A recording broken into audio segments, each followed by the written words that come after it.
Hey, good morning. This is Pastor Steve with Highway Community Church and Highway Ministries International here in Northwest Denver, Colorado. Hopefully, shouting out to all our friends and partners with HWMI across the world. And I hope you had a great and fantastic Sunday service or services and a weekend of ministry or maybe relaxation with your family.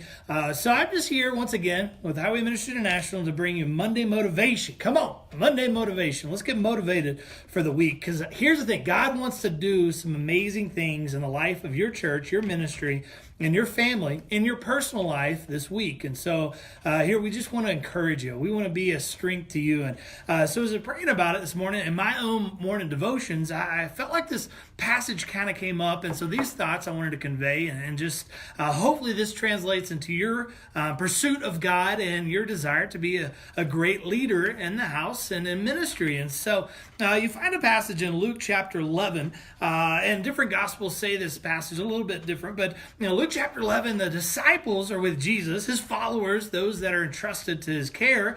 And you find it once again, he's with a certain place, he's praying, and the disciples see him. They're like, hey, come on, you got to teach us how to pray. And it says like this: after he finished praying, his disciples came to him and said, Lord, teach us to pray, just like John taught his disciples. And Jesus starts, and we know what we call the Lord's Prayer. He conveys how to pray, gives a structure, gives an idea. But we've heard the Lord's Prayer, and this morning I felt like the passage right after this, he starts giving another example, because he keeps teaching on the topic of prayer. And you read past that, and you find him talking about an example, a parable, a story, if you will. And so just like us, teaching examples in church and sermons, he gives us an example of what it looks like to pray. He says, well, here's the deal. You got a friend, and he comes over, and you didn't realize he was coming, and you didn't go to, the grocery store. You didn't go to Walmart or Target or just even a convenience store. You didn't get food, and you were unprepared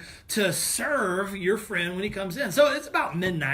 Middle of the night. You go to your neighbor, and you start knocking on his door, yelling up the window, saying, hey, I've got a friend that came in town, and I don't have anything in the fridge. Nothing's in the cupboards. I need to borrow some food.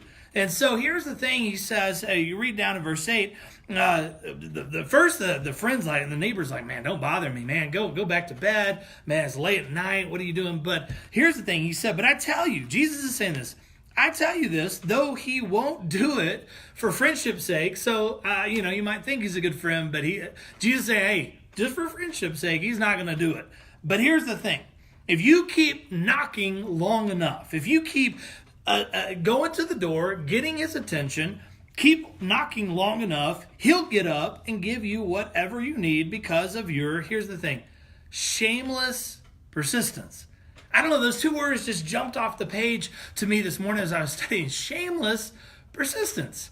So we're talking about prayer, in our own journey. Doesn't matter what position you are in leadership in the church. Come on, as a follower of Jesus, we should be in a posture like the disciples. Come on, Jesus, teach me to pray. It doesn't matter how long you've been in ministry, how long you've been a Christ follower. We can always do better. There's areas we can sharpen, we can improve. Maybe we've kind of let our morning devotions or even, time with God slip, and we get so busy, we're caught up even sometimes more in ministry than we are in our relationship with Jesus. And here he says, here's the thing. What are you after? Come on, let's have some shameless persistence in our prayer life. He actually equates this to our prayer life. Are we knocking? Do we keep on knocking? Are we pursuing the thing that God's put in our heart? If we receive a promise, we read something, God speaks to us. Do we give up after a day and not seeing it? Do we get frustrated when it doesn't show up in a week or two? What about a few years? I don't know. What is it that's in your heart? Come on, let's have some shameless persistence in our prayer life with God. And it's not that we're trying to twist his arm. No, that's not how it works. And God is responding to faith. But Jesus gives this example.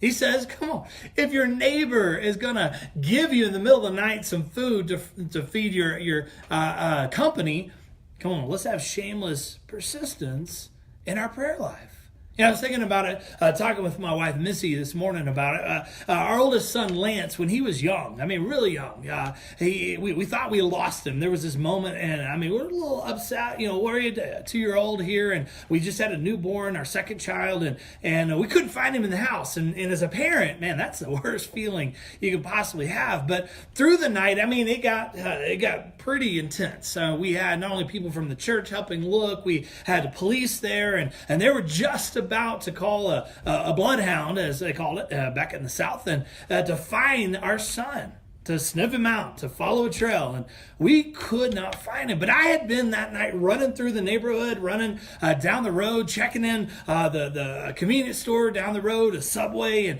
and looking and yelling, has anybody seen my son?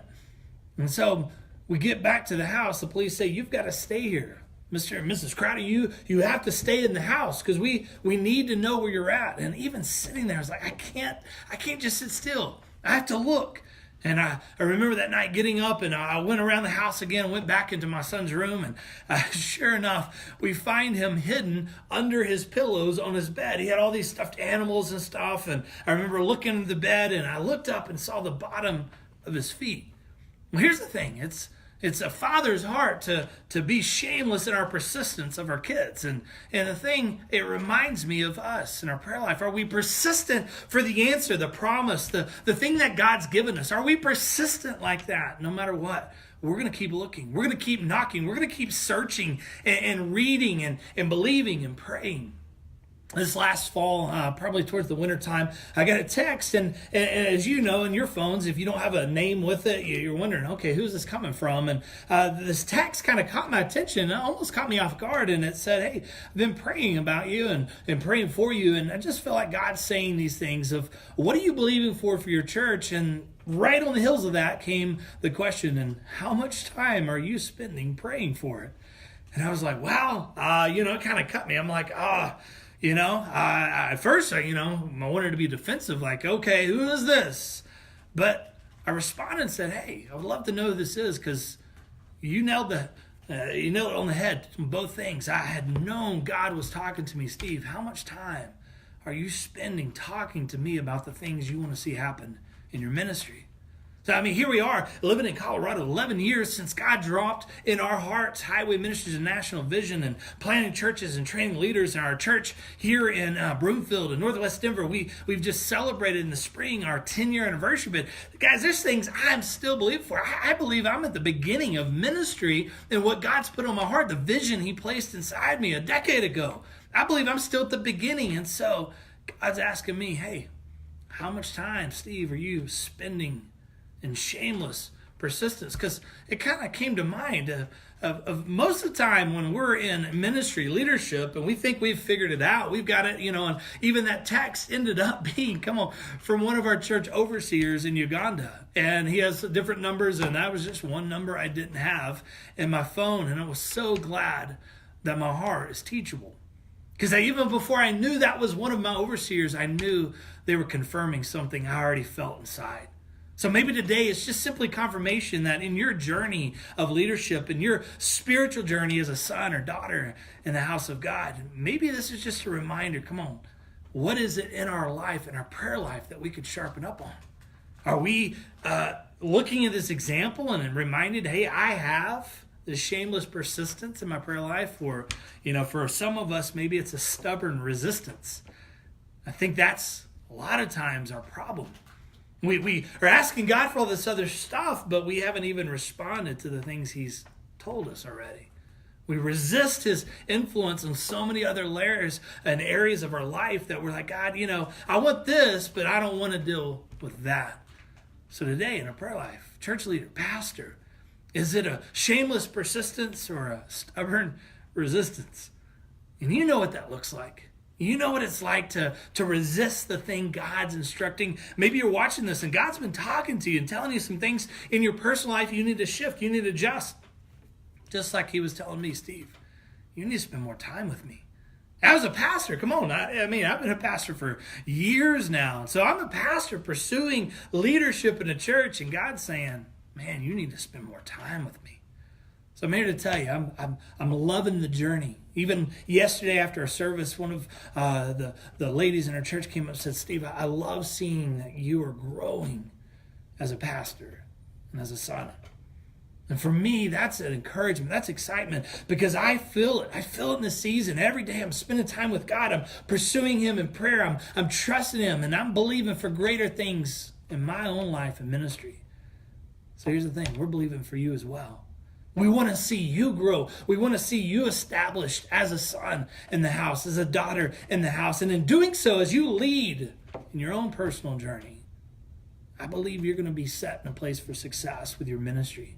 It's His ministry. It's His church. He's just looking for good, faithful stewards, people that can manage the thing that they've been entrusted with. So here's our first thing, prayer. Our relationship with God, our conversation, our communication. What are we believing for? What are we trusting God for? What are we talking to Him about? But more than that, are we listening and are we obeying? You know, in my morning devotions too, a passage stood out that Jesus actually said that we are His friends if we do what He commands. And I thought, oh man, that's rough. Come on. I want to say I'm a friend of Jesus. And Jesus Himself saying, are you doing what I'm saying? That's a challenge to us. Let's have shameless persistence and not stubborn resistance this week in our relationship with Jesus. This is Monday Motivation. Pastor Steve saying we love you. We believe for great things to happen this week in your life and your ministry. We'll see you back next week. All right. Goodbye.